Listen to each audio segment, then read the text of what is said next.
Capítulo 4. Pedro el Sanguíneo. El sanguíneo Pedro es probablemente el personaje más querido de todo el Nuevo Testamento. La razón es muy simple. Siendo como es un extrovertido a más no poder, sus defectos saltan a la vista. Cuando Pedro avanza impetuoso y dando tropezones por las páginas del Evangelio, lo vemos en carne viva, la roja carne de un sanguíneo. Amoroso y divertido un instante, despreciable el próximo. Sin la más mínima duda, Pedro es el personaje más sanguíneo de toda la Biblia. Antes de seguir adelante, hemos de examinar las características del temperamento sanguíneo. El señor sanguíneo es el individuo cálido, amigable, expresivo, que atrae a la gente como un imán. Es un excelente charlista, optimista y, a carta cabal, el alma de la fiesta. Es generoso, compasivo y se adapta con extraordinaria facilidad a las circunstancias ambientales y al talante y necesidades de los demás. Sin embargo, y al igual que los otros temperamentos, tiene sus naturales debilidades. Con demasiada frecuencia, tiene rasgos de un carácter débil, emocionalmente inestable y explosivo, inquieto y egoísta. Calificado como seguro triunfador en su juventud, rara vez alcanza el nivel que se esperaba. Le cuesta dar los toques finales a cualquier tarea que tenga entre manos y no puede estarse quieto. Tras su intrépido exterior, esconde su inseguridad y temor.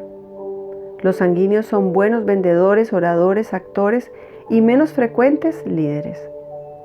Aparte de Jesucristo, el apóstol Pedro es el hombre más importante de los 4 libros, y el libro de los Hechos de los Apóstoles le dedica gran parte de sus 10 primeros capítulos.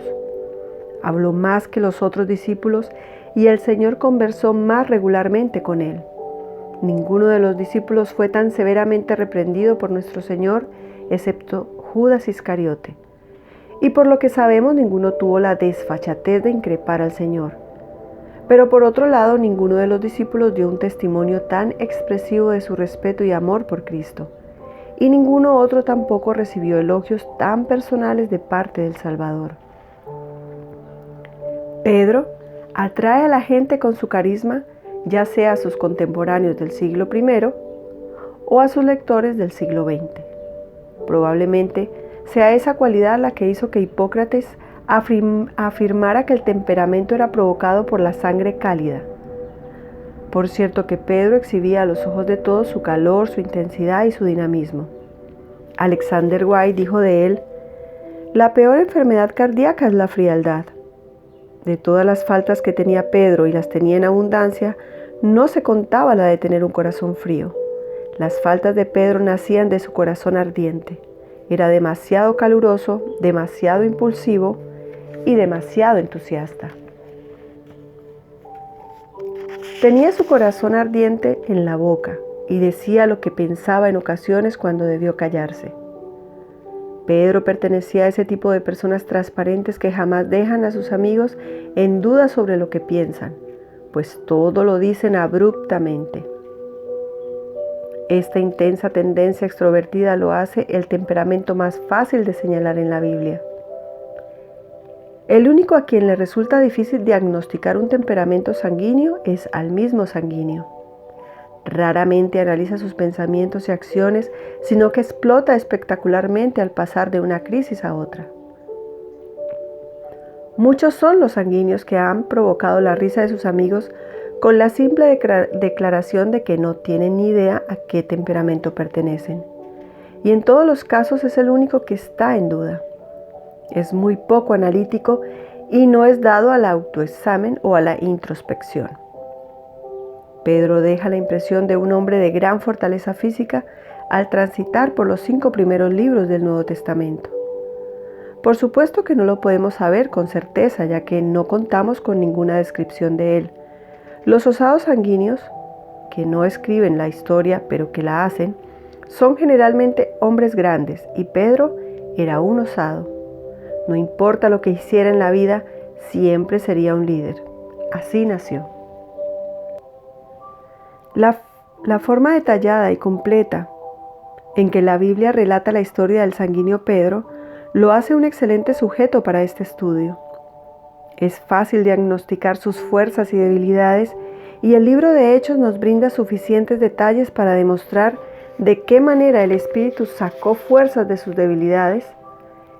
En lugar de experimentar la habitual frustrante futilidad que experimentan la mayoría de los sanguíneos, Pedro fue tan fortalecido como lo llenó el Espíritu Santo, que resultó ser uno de los más exitosos sanguíneos que hemos conocido.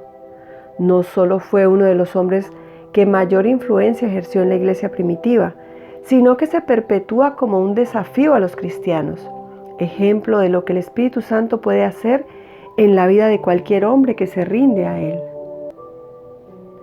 El impulsivo Pedro, cuando Andrés presentó a Jesús a su sanguíneo hermano Simón, parecía cualquier cosa menos un futuro líder espiritual. Todo lo contrario, era un pescador vocinglero, terco, profano, cuyo rasgo más saliente era su impulsividad. Cuando Pedro actuaba, lo hacía en forma instantánea, ahora, es decir, al instante o enseguida, como dice la Escritura. Y cuando el ritmo de las conversaciones decaía, era Pedro quien recogía el ovillo y recomenzaba la charla. Así fue como muchas veces se metió en camisa de 11 varas. Se le ha asignado muchas veces la jerarquía de vocero de los discípulos. Las palabras "y dijo Pedro" son más intervenciones que la suma de los que dijeron todos los demás. Cuando Jesús llamó a Pedro, tal cual se lo describe en Mateo 4:20, su impulsiva respuesta fue dejar al instante las redes y seguirlo. Cuando los viajes de Jesús lo llevaron a las proximidades del hogar de Pedro, impulsivamente los invitó a todos a su casa, sin tomar en consideración el hecho de que su suegra estaba enferma en cama. Pero como ocurre tantas veces en la vida de los sanguíneos cristianos, intervino el Señor y milagrosamente curó a la mujer, que de esa manera pudo ayudar a su esposa a servirles. El impetuoso temperamento sanguíneo de Pedro se puso en evidencia con toda claridad la noche que Jesús se aproximó a sus discípulos caminando sobre el agua. Entonces Pedro dijo: «Señor, si eres tú, manda que yo vaya a ti sobre las aguas». Y andaba sobre las aguas para ir a Jesús. Mateo 14, del 28 al 29. ¿Quién sino un impulsivo y chiquitín sanguíneo querría abandonar la seguridad del barco y caminar sobre las aguas? Esta historia ilustra además otro rasgo de los sanguíneos que es muy común pero no muy conocido. A pesar de todas sus bravatas, el sanguíneo por lo general es temeroso. Salta antes de mirar y luego se asusta de las posibles consecuencias. Y es eso exactamente lo que le sucedió a Pedro. Al dar unos pocos pasos en lugar de mirar al Señor, al ver el fuerte viento tuvo miedo y comenzando a hundirse dio voces diciendo: «Señor, sálvame». Al momento Jesús extendió la mano, asió de él y le dijo: «Hombre de poca fe, ¿por qué dudaste?». Esta tendencia tan común en los sanguíneos de saltar antes de mirar y luego aterrorizarse por las consecuencias cambiará totalmente cuando el Espíritu Santo llene su vida. Se tornará apacible y autocontrolado. Esperará que el Señor sea el que actúe y no correrá a tontas y a locas en todas direcciones. En lugar de asustarse, mirará al Señor y no a las circunstancias. Todo aquel que mira a las circunstancias será presa de las dudas, y Pedro es un excelente ejemplo de lo que se debe hacer cuando nos asalta la duda, el miedo o la ansiedad. Gritar: «Señor, sálvame», y Cristo nos salvará.